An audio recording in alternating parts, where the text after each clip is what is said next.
بسم اللہ الرحمن الرحیم۔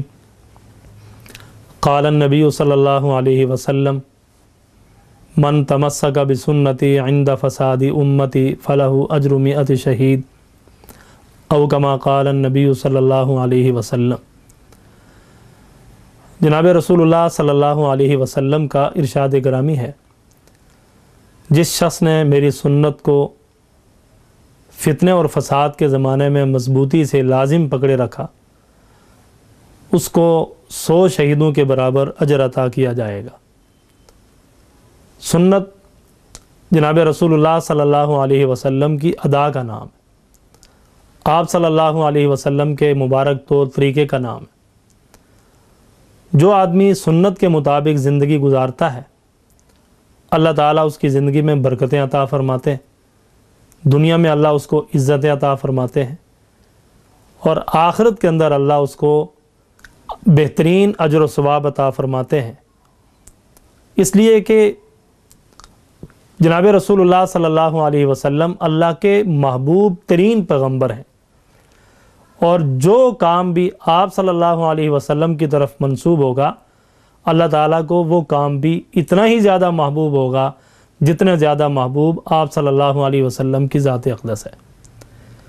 چھوٹی سنت ہو یا بڑی سنت ہو، مسلمانی کا تقاضا یہ ہے کہ وہ رسول اللہ صلی اللہ علیہ وسلم کی ہر سنت کو اپنائے اور کبھی سنت کا مذاق نہ اڑائے۔ ایک دفعہ آپ صلی اللہ علیہ وسلم کے دسترخوان پہ کچھ لوگ کھانا کھا رہے تھے۔ ایک آدمی بائیں ہاتھ کے ساتھ کھانا کھا رہا تھا، اور عرب کے اندر بائیں ہاتھ کے ساتھ کھانا کھانا یہ ایک رسم تھی۔ وہ لوگ فخریہ طور پر بائیں ہاتھ سے کھانا کھایا کرتے تھے، جس طرح کھڑے ہو کر پیشاب کرنا یہ ان کی ایک عادت تھی، اسی طرح بائیں ہاتھ کے ساتھ کھانا کھانا ان کی ایک عادت تھی۔ تو آپ صلی اللہ علیہ وسلم نے اس آدمی سے کہا کہ دائیں ہاتھ کے ساتھ کھانا کھاؤ۔ اس کو یہ بات اچھی نہ لگی کہ میری توہین کر دی ہے۔ اس نے کہا کہ میں دائیں ہاتھ کے ساتھ نہیں کھا سکتا، اور یہ بات اس نے تکبر کے طور پر کہی، سنت کے مذاق کے طور پر کہی۔ تو جناب رسول اللہ صلی اللہ علیہ وسلم نے فوراً فرمایا کہ تو کبھی بھی دائیں ہاتھ کے ساتھ کھا نہیں سکے گا۔ چنانچہ اس کا ہاتھ شل ہو گیا دایاں، اور قیامت پھر جب تک وہ زندہ رہا وہ کبھی دائیں ہاتھ کو اپنے منہ کے قریب بھی نہیں لے جا سکا۔ اس سے ایک تو یہ بات سمجھ میں آئی کہ رسول اللہ صلی اللہ علیہ وسلم کا زمانہ بڑا محتاط زمانہ تھا۔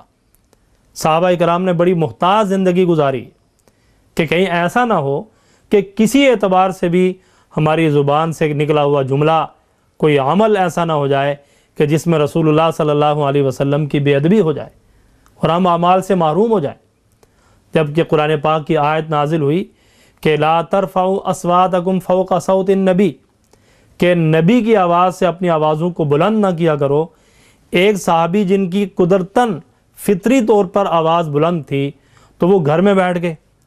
آپ صلی اللہ علیہ وسلم نے پیغام بھیجا کہ آپ نماز پڑھنے نہیں آ رہے ہو۔ فرمایا کہ اللہ کے رسول میری آواز بلند ہے، کہیں ایسا نہ ہو کہ میرے اعمال ضائع ہو جائیں۔ بعض لوگ یہ تمنا کرتے ہیں ہائے کاش ہم بھی نبی علیہ السلام کے زمانے میں ہوتے۔ اللہ تعالیٰ ہر ایک کو اس کے ظرف کے مطابق عطا فرماتے ہیں۔ نہ معلوم آپ کے زمانے میں ہو کر کوئی بے ادبی نہ ہو جاتی۔ اس لیے اللہ تعالیٰ نے جس حال میں رکھا، جس زمانے میں رکھا، اور یہ اللہ نے فضل فرما دیا کہ پیارے محبوب صلی اللہ علیہ وسلم کی امت میں پیدا فرما دیا، یہ اللہ کا بہت بڑا احسان ہے۔ اس پر اللہ کا شکر ادا کرنا چاہیے۔ دوسرا یہ ہے کہ اس نے جان بوجھ کر سنت کا مذاق اڑایا، تو اللہ تعالیٰ نے دنیا کے اندر یہ سزا دی کہ اس کا ہاتھ شل ہو گیا، اور پوری زندگی وہ اس دائیں ہاتھ کو اپنے منہ کے قریب نہ لے جا سکا۔ یہاں پر ایک سوال سا ہوتا ہے کہ رسول اللہ صلی اللہ علیہ وسلم تو رحمت للعالمین تھے، طائف والوں نے آپ پر پتھر برسائے، لہو لہان کیا، لیکن آپ نے ان کے لیے بد دعا نہیں فرمائی۔ تو یہاں پر ایک دم اس کے لیے بد دعا فرما دی۔ اس کی وجہ کیا ہے؟ اس کی وجہ علماء نے لکھی ہے۔ فرمایا کہ جناب رسول اللہ صلی اللہ علیہ وسلم نے اس کے حق میں بد دعا دے کر یا اس کے ساتھ شفقت والا معاملہ فرمایا، اس لیے کہ اگر آپ اس کو بد دعا نہ دیتے تو اللہ تعالیٰ اس کو کافر بنا کر جہنم کا مستحق بنا دیتا، اور ہمیشہ ہمیشہ کے لیے وہ جہنم میں جلتا رہتا۔ اللہ تعالیٰ نے آخرت کی سزا سے بچانے کے لیے رسول اللہ صلی اللہ علیہ وسلم کے ذریعے سے دنیا میں اس کے لیے بد دعا کروا کر ایک ہلکا عذاب اس کو عذاب میں مبتلا کر دیا کہ اس کا ہاتھ چھل ہوا اور اپنے دائیں ہاتھ سے وہ کبھی کھانا نہ کھا سکا. یہ بھی گویا کہ رسول اللہ صلی اللہ علیہ وسلم کی شفقت تھی، آپ کی رحمت تھی.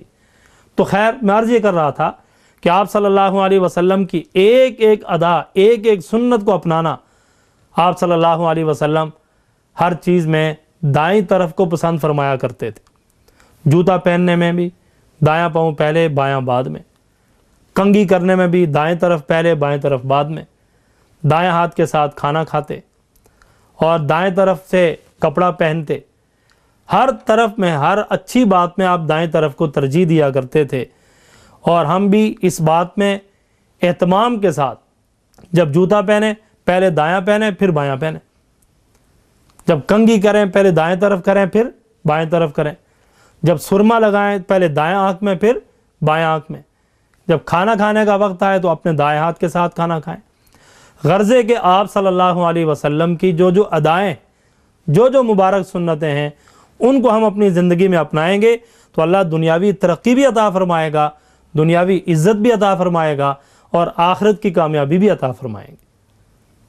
ایک دفعہ ایک آدمی نے یہ بات کہی کہ غیر مسلم تو آپ صلی اللہ علیہ وسلم کے سنتوں پر نہیں چلتے، تو ان کو تو اللہ نے بڑی ترقی دی ہوئی ہے، تو ہمیں تو ان علماء نے بس ان چھوٹی چھوٹی باتوں میں پھنسا دیا.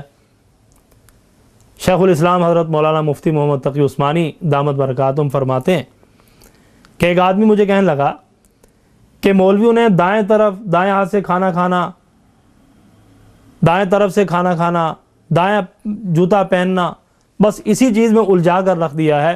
دنیا کتنی ترقی کر چکی ہے. فرماتے کہ میں نے ان سے کہا کہ ایک گاؤں میں ایک بوجھ بجکڑ رہتا تھا، لوگ اس کو سمجھدار کہتے تھے اور اپنے فیصلے اسے کروایا کرتے تھے.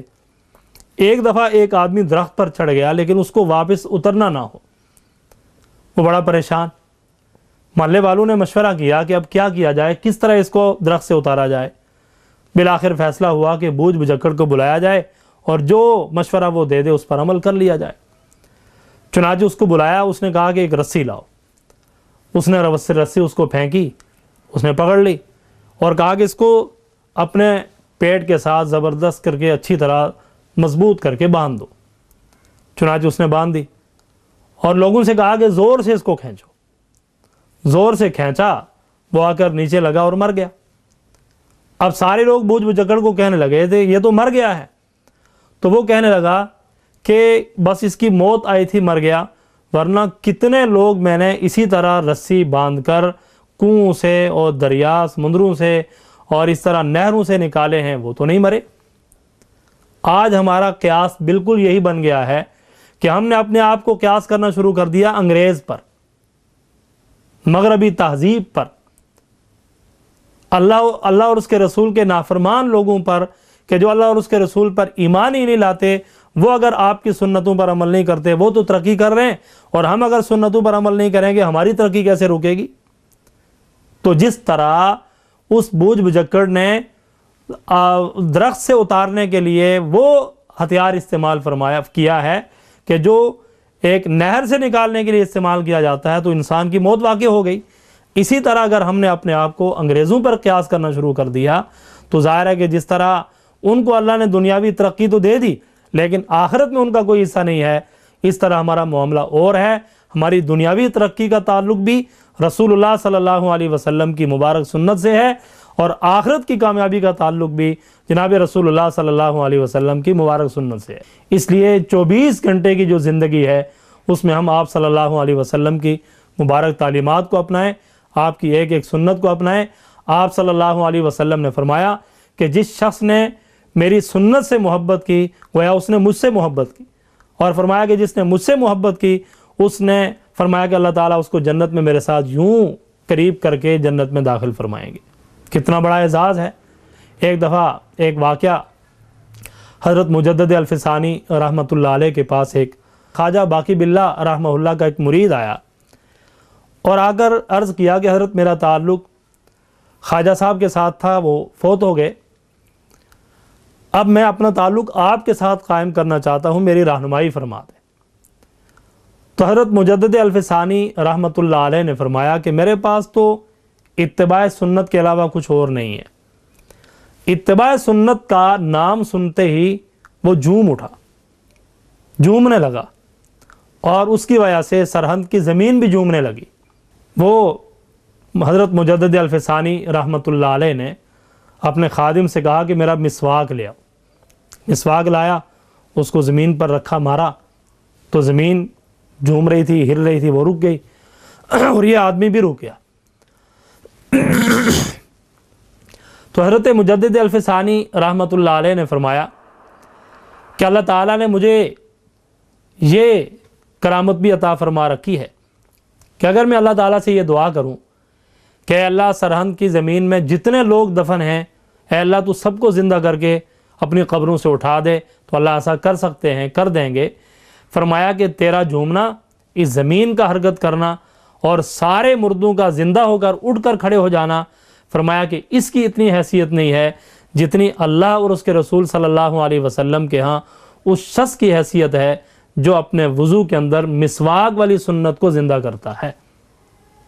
اتنا بڑا مقام اور مرتبہ ہے اللہ اور اس کے رسول کے ہاں ایک ایک سنت پر عمل کرنے کا۔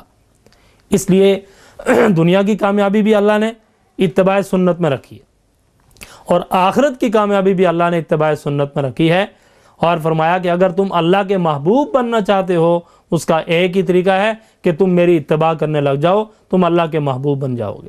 اللہ تمہیں اپنا محبوب بنا لے گا اور تمہارے گناہوں کو بھی معاف فرما دے گا۔ اس لیے میں اور آپ اس بات کی نیت، عزم، ارادہ کر لیں کہ انشاءاللہ ہم اپنی زندگیوں میں جناب رسول اللہ صلی اللہ علیہ وسلم کی مبارک سنتوں کو زندہ کریں گے۔ اللہ تعالیٰ سے دعا ہے کہ اللہ تعالیٰ ہر سنت کو زندہ کرنے کی توفیق نصیب فرمائے۔ وآخر دعوانا ان الحمدللہ رب العالمین۔